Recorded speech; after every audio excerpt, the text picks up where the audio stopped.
Hello, my name is Kaylee Schnack, and I'm here to present Module 10, which is for EDL 853, which is the case study. If we go ahead and review what has happened in the case study and establish the facts. So we have a star quarterback. His name is Miguel Hernandez, and he was injured in a Friday night football game. Per the case study, it talked about him being the most talented quarterback as a sophomore. He's a really kind-hearted kid, a team player, works well with the coaches, and always trying to prepare for the next game. And one of the Friday night football games, at the end of the fourth quarter, they had a third down, and Miguel passed the football to the wide receiver, and he ran it in for a touchdown. However, which gave them the lead. However, once the ball was handed off, Miguel took a really big hit from the defensive lineman, and he laid motionless. And it was noted that coaches and medics immediately attended to him and transported him to the hospital. Once at the hospital, it was found that Miguel had been injured with a spinal cord injury, which paralyzed him from the waist down. Following that diagnosis, Miguel spent months in rehabilitation and studying at home to gain strength to come back to school.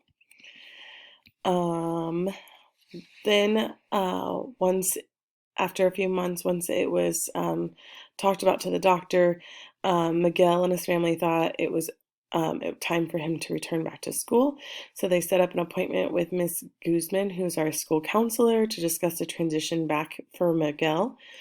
And it was discussed that he could return to school as soon as he was released by his physician.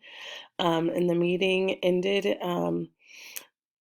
Once the meeting ended, it was discussed that Miguel would have to be using a wheelchair to get from class to class.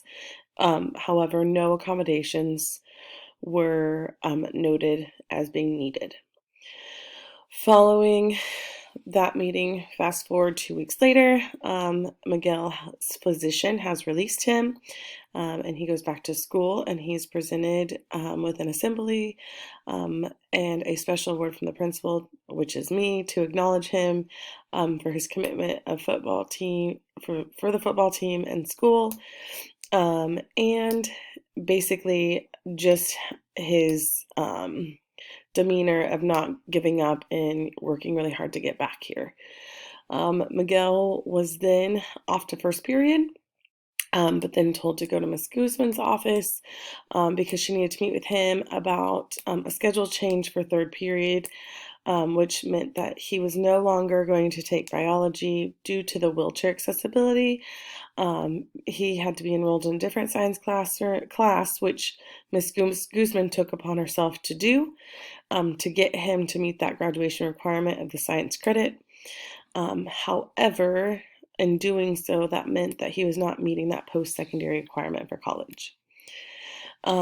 Miguel's mother, Mrs. Hernandez, immediately requested a meeting with me, and it was noted that she was upset. The meeting occurred that day, and she ended up bringing a lawyer into the meeting to discuss the scheduling issue of the science course, and demanded that he be put back in the biology class because he needed it for the college that he was wanting to attend. The attorney, Mr. Howard Carey, stated that the school is in violation of Section 504 of the Rehabilitation Act of 1973, and by us not allowing him to take the biology class due to wheelchair accessibility, we are denying Miguel the right to a free and appropriate public education. When did it happen? It did not provide a specific date within the case study. However, we know that the school was built in the 1950s, and the project is currently receiving construction to be updated for codes by the state and federal standards to accommodate individuals with disabilities. So we know that it's sometime after the 1950s. Where did it happen? It was in Nottingham It was at Nottingham High School in the Dover School District. So establishing the facts. So who was involved in the situation?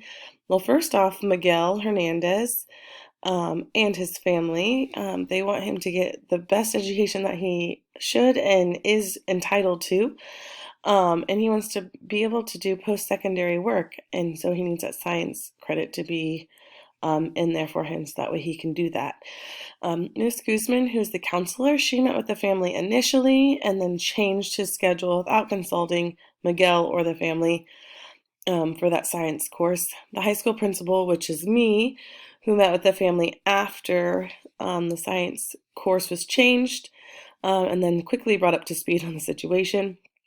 Mr. Howard Carey, who is the lawyer, he is representing Miguel Hernandez and making sure that he gets a free and appropriate education with the Dover School District. And what do the parties say about it? Miguel Hernandez and the family are not happy about the switch, and they want him to be back in biology as soon as possible because he really needs that credit. Ms. Guzman had made the switch, and it's not stated if she showed any concern about the switch. And then the high school principal, he was given all the information, but it doesn't provide a stance on how the principal is feeling, especially with the different course switching. And then Mr. Carey just shared the concern of the school violating the Section 504 Rehabilitation Act of 1973.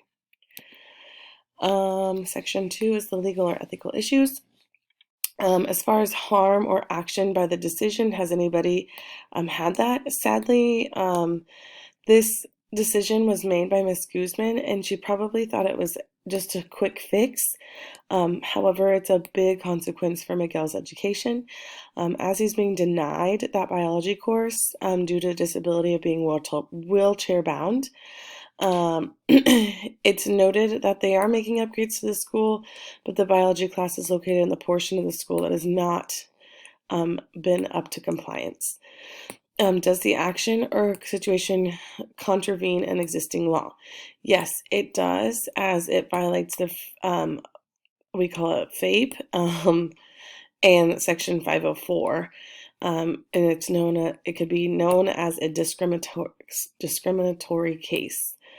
And then finding resources based off of that, I found in the quote from the school district training of USBA that public schools are covered under Title II of the ADA, which covers public entities.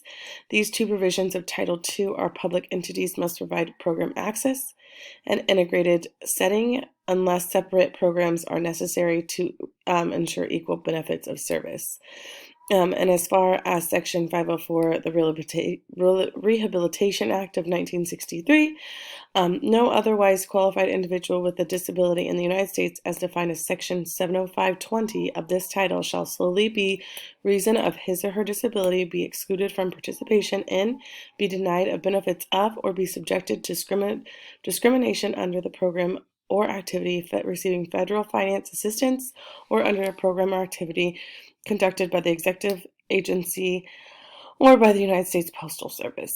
So based on those two quotes, that means that there is a huge issue within getting Miguel the proper education he needs and receiving it even though he's wheelchair bound. Was there breach of contract, and were actions discriminatory or constitute as harassment?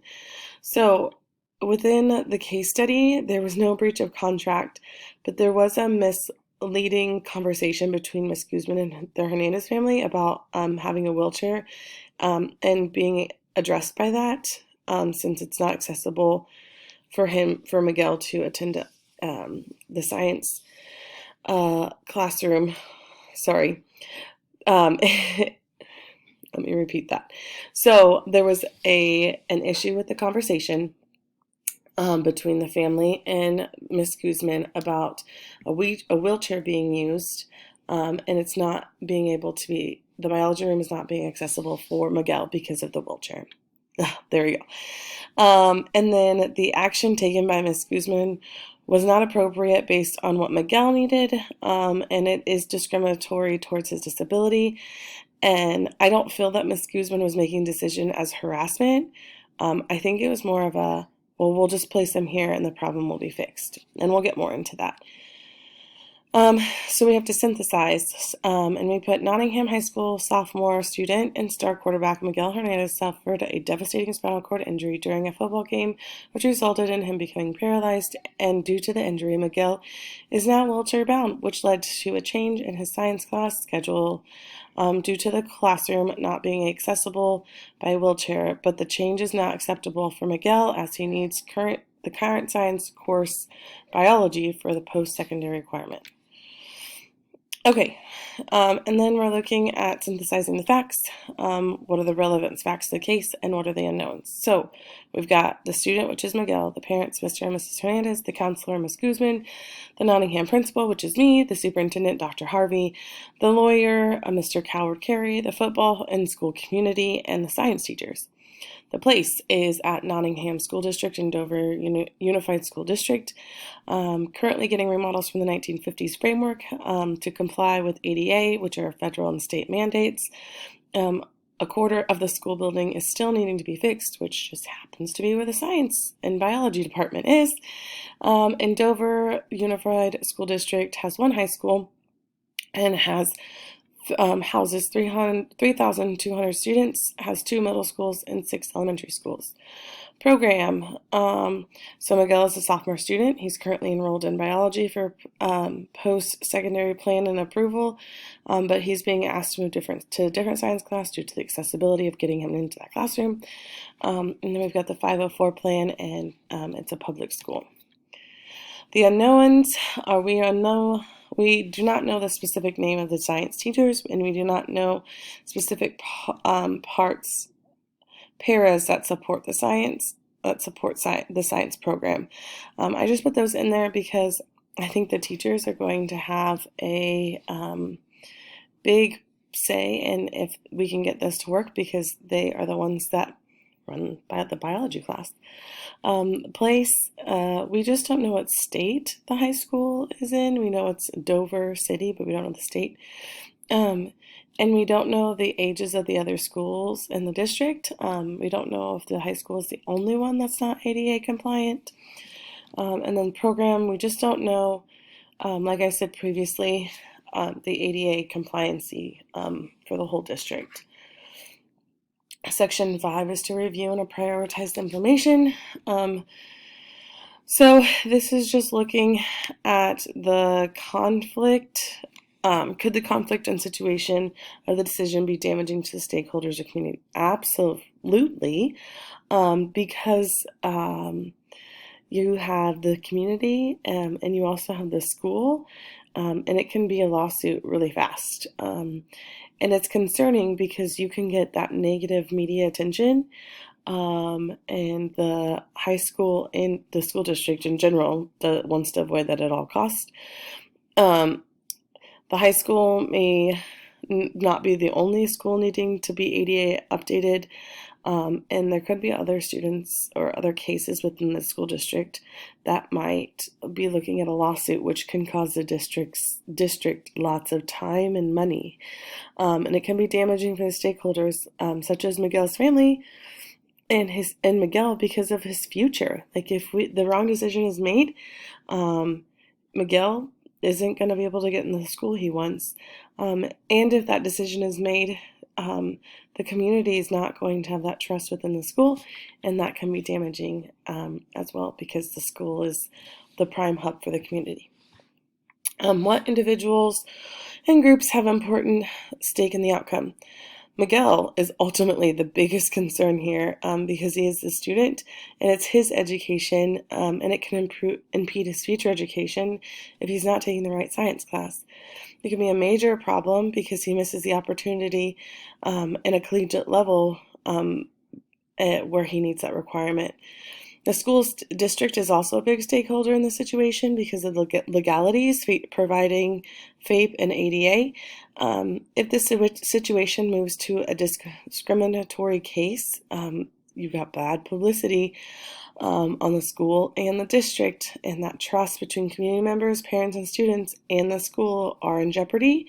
And classrooms and schools and districts, we need money, and we get money from the community. And without that money or limited funding,